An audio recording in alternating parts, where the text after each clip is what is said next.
In this video, we are going to be analysing Farfetch, ticker FTCH. If you want your own stock analysed, throw that in the comments. We'll get round to it when we can. Now, do want to put one disclaimer out because I am currently holding a position now in this stock. Opened it up just before we done this analysis. It is a short bias position. And what we're basically doing is we're shorting the outright shares. We're buying calls to have a defined and hedged risk. But again, we'll go through these levels and why I'm short biased, but I always like to disclaim it if I got a position in a stock or if I'm about to open one when doing the analysis.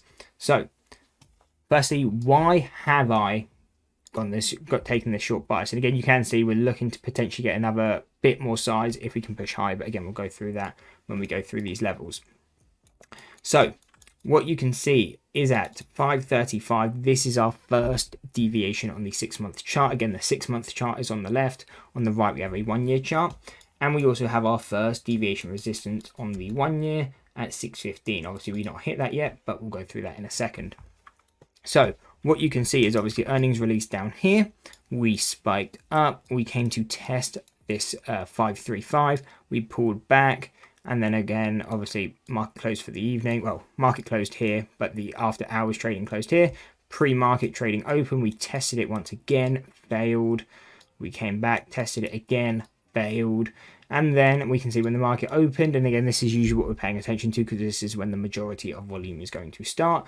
We did end up breaking through. So as soon as we kind of broke through, what I wanted to do here was, just in case this is temporary, get a bit of short size. So again, all we did for now, relatively small size. We shorted 200 shares. We bought 2 call contracts to again define that risk. So again, we have a defined risk now. Even if this stock went up to $100 per share, we know how much we're going to be losing on the trade, and that's why I trade it.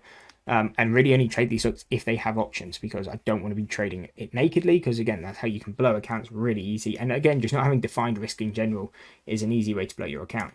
So that's what we're watching for. We did end up breaking through. What we've now done since market open, broke through. We've come back to test this as a support. And again, this is key when we talk about these levels, as you would know if you've watched this channel before, is we say when we break a level, what we want to see is come back, break through it, come back to test it as a support. And if it can hold, then we will most likely break into our next deviation. And again, how do I count it or consider it held? Usually once we break the previous high. So if we can break this $5.68, we would consider this held, and we would expect a move to that higher up deviation. But again, the reason I got in a bit of size here, just in case we do end up not breaking this high, we end up maybe consolidating here, then cracking down, we got the size in there, and then again, we can just get out for a relatively quick trade. But if we do end up breaking that high, we keep pushing up through there. Again, we'll probably end up even testing that as support, but that's not needed. And then coming into around $6.15, this is our first deviation on that 1 year as well. So again, looking for that same thing, potentially looking for that pullback coming into here. And so again, to me, this is more of a range. To me, this was kind of just where I got the beginning bit of my trade. Actually, I think we got in around here actually. But this is where we got the beginning bit of our trade. And then if it continues up again, this is where we get in kind of with our beginner size. So again, small size here, a bit more size here, and to me then that kind of averages it out. That's the range I look at getting this short bias. Now if we did end up breaking through, and again, like we said, if we want to break through, what that means is a break above this level, come back to test it as a support, and if we hold this 616 as a support, then we do expect a move further up. And what would be the level we're focusing on? And that would be 740 to around 820. So again, this is going to be our second deviation between the 6-month and the 1 year. And this is actually what I prefer. I'm not a massive fan of these first deviations. Again, we take smaller size when playing these first deviations because they're a lot more likely to break. But these blue, which are the second deviations, and the third ones, thirds are really always the strongest. So that's my main focus. Seconds are pretty strong as well. And again, the first works, probably 60-70% of the time. So we do like to trade them because, again, they still have a positive win rate. But the main ones are going to be those second or third. So if we do break higher, this is really where I get the proper size trades coming into around 740 to 820. And again, always looking for that same thing. If we break above 616, come back to test it as a support. And then we break higher, looking in this range to start to pull back again. Once we're in profit a bit, we tend to just trim our size, lock in some profit, so even if it ends up breaking straight back up, we have our stop at break even, we can get out the trade. relatively easily, you know, in profit or near enough break even. But we like to be in because, again, if it just consolidates around here and ends up breaking to the downside, we then want to be in for that trade. So again, that's why we use these as ranges, looking to get in there. And if we did end up breaking through there, testing out the support, breaking higher, then obviously we're paying attention to then that 940 and 1030 or 1025 as those final set of resistance. And again, if we did break here, I wouldn't be averaging in. Actually, well, I don't average in because I count these as separate trades. I get one average here, one average here. That's one trade. Then I will open up usually one more, and again, average in, probably about similar size, and then I'll do one final trade at these third deviations with bulk size. If we continue to go through there, again, I'm not going to average in past there because then that has gone too parabolic. And again, sometimes the stock does do that, but a lot of the times, you know, you've got that defined risk. I tend to get out usually about 30 to 120 days out calls because, again, we got that defined risk.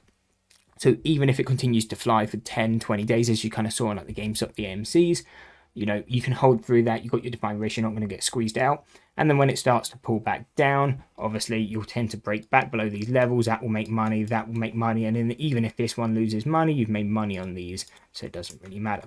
But that's why I have kind of a set rule is I won't average in kind of all through these. And usually what I won't do as well, if this one has made no money, meaning it hasn't pulled down and we take a small scalp and we get out break even, if it just continues straight through, hit this one, I probably wouldn't average in at this one because, again, I don't like to take on too much risk. So usually I'll only be in about 2 positions in one stock at once. But those are our key resistances I'm paying attention to on Farfetch. From a support side, we have statistical mean between 410 and 330. So this would kind of be that maximum range. I would play short bias too. I wouldn't hold any lower than this level. Obviously, I would be paying attention to the gap fill location at 435. That would probably be my absolute final target. If we start cracking down from this 535, probably 435 would be my final target, about a point then of upside. And if we end up breaking this range, this is when you could potentially be looking at it more long bias, and we would have 130 and around $2 as both supports to be paying attention to.